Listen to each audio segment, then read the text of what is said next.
Ni Menhao. Actually, yung video na to, nung November 27 pa. So, ang ganap nung araw na to, tinawagan ng pulis si Harvey, mga bandang 9 AM ata. Sinabihan kaming mag-report regarding sa akin para i-check kung nandito pa ako sa namin or baka nagpunta na ako ng ibang lugar. After ng call, nag-base na din kami agad para pumunta.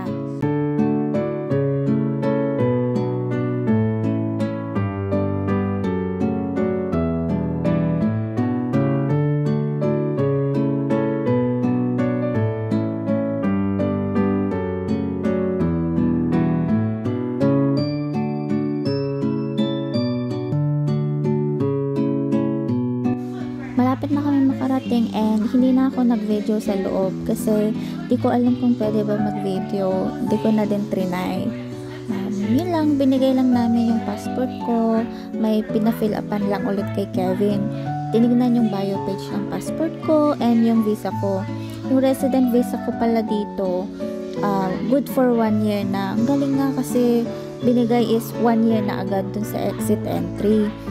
So, going back, after ko mag-sign dun sa pinilapan ni Kevin, sabi nung police, picturean na.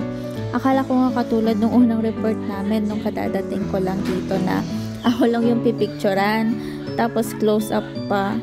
So, ayun lang. Kaming family na yung pinicturean. Humingi nga ng pasensya yung mga police kasi baka naka-istorbo daw sila. Tas, mas okay na daw na kami yung pumunta nga.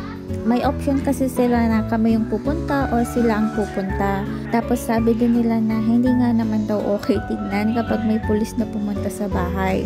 Baka nga naman anong isipin ng mga kapitbahay.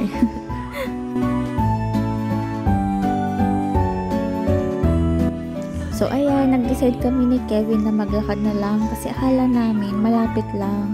Pero hindi, sobrang layo pala. Mga 1 oras ata kami naglalakad. Hindi kami makapag-rent ng e-bike kasi 3 kami and natatakot ako kasi hawak ko si Wani. So ayan, tinuloy na lang namin. Papasok muna kami dito sa mall para kumain kasi around 1:30 na ata. Ayan, nag-order lang kami sa Burger King ng burgers, fries, and ng nuggets.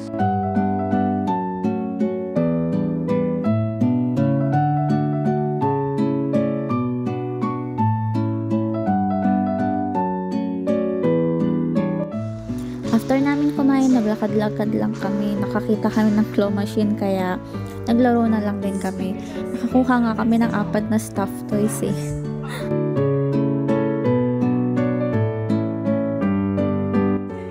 Tapos ayan, nakadating na din kami sa amin. Ayun lang, salamat sa pagsama. See you next mini vlog.